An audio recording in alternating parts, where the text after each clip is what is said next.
Good afternoon, ladies and gentlemen. I would like to thank the Tom Lantos Human Rights Commission for inviting me to testify here as a witness today.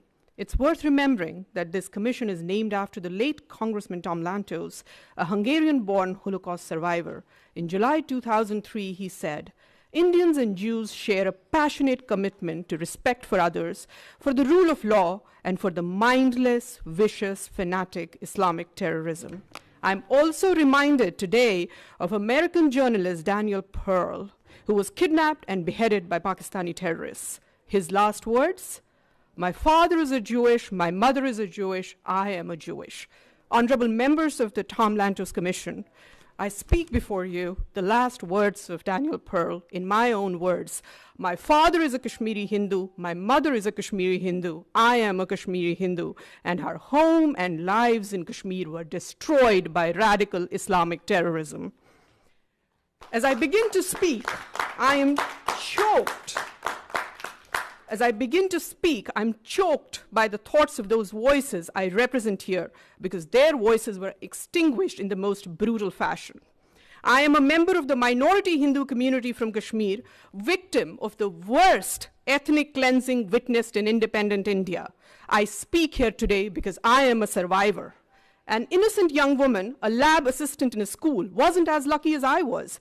She was abducted, blindfolded, gang raped, and cut into two halves on a mechanical saw while still alive. Her name was Girija Tikku. Her only crime, her faith. I am her voice today.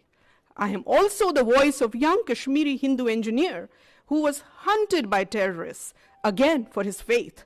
When terrorists came to kill him, he hid inside a rice container in his attic, and he would have been alive today had his location not been disclosed to the terrorists by his own neighbors. His neighbors he trusted, neighbors that we trusted.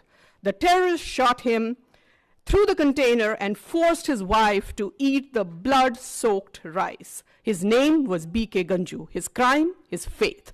I speak for him today. I could go on and on. We have seen ISIS level of horror and brutality in Kashmir 30 years before the West was even introduced to the brutalities of radical Islamic terror. I'm glad these hearings are happening today, because when my family and I lost our homes, our livelihood, and our way of life, the world remained silent. Where were the advocates of human rights when my rights were taken away? Where were they on the night of 19th January 1990, when there were voices blaring from all mosques in Kashmir that they wanted Kashmir with Hindu women but without Hindu men?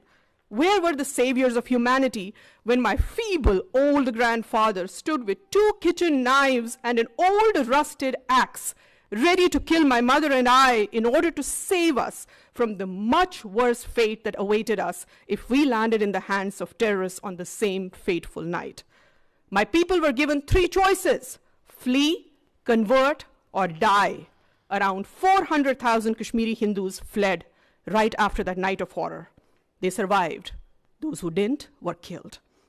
Today, 30 years later, I'm still not welcome in my home in Kashmir. I am not allowed to follow my faith without fear. My house in Kashmir is illegally occupied, as those of countless others in my community. Those that are not occupied have mostly been burned down or are ransacked. Thousands of our temples have been vandalized, desecrated, and lay in ruins. Every effort has been made to eradicate Hinduism from Kashmir. Today, Kashmir is home to only one religion. This is by design and is the ultimate violation of human rights. Diversity and acceptance of different views are not the norm in today's Kashmir. It's not just Hindus that have been ethnically cleansed. Sikhs have been massacred. A fatwa was announced against Christian schools in Kashmir, accusing them of luring Muslims to Christianity. What human rights are we talking about when all minorities have either been driven out or silenced? An Islamist state of Kashmir where other religions are not welcome and tolerance of any other viewpoint is absent is no citadel of human rights. This is the society that is being created by Kashmir by those who are talking about human rights. Terrorism, ladies and gentlemen, is the ultimate opponent of human rights. Human rights cannot and should not take precedence over human life. everyone who stands for freedom, liberty, and right to life should worry about radicalization that fuels terror. A 65-year-old shopkeeper, Ghulam Mohammed Mir, gets killed by the terrorists because he opened his shop to earn his livelihood. Truck drivers and apple traders are shot dead by terrorists for simply wanting to earn their livelihood. The simple act of earning livelihood in Kashmir today is prohibited by terrorists because earning a livelihood would show that Kashmir is moving towards normalcy. I ask you, who are these people who fear normalcy in Kashmir? Who are these people who talk about human rights but fear free movement, free thought, and right to earn livelihood? Abrogation of Article 370, that has raised so much concern around the world, is in fact a restoration of human rights. Indian Constitution, which is modeled on the US Constitution, Indian Constitution, excuse me, everybody. Indian Constitution, which is modeled on the... I want to say, just, I mean, we want to give everybody the respect of listening to them, so I would urge that nobody interrupt. Thank you so much, All right. Chairman. I was saying that Indian Constitution, which is modeled on the US Constitution, is the most liberal document in the world.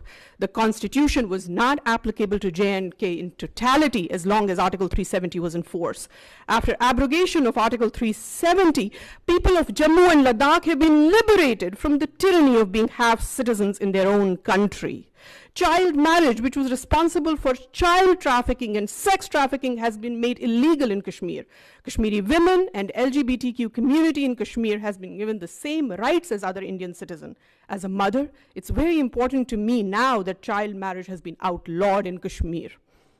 Today, I'm delighted that Kashmiris have the same rights as Indian citizens. If something as serious as women's right to own property and granting of LGBTQ rights to choose, amongst many others, has been accomplished through abrogation of Article 370, then it's safe to assume that restoration of internet in few remaining districts of Kashmir is not too far away. I am a proud daughter of Kashmir. I am a proud legatee of India's composite civilization. Terrorism has uprooted me and snatched my home from me. I hope my human rights are restored too someday, and the human rights of my community. Thank you. Thank you very much.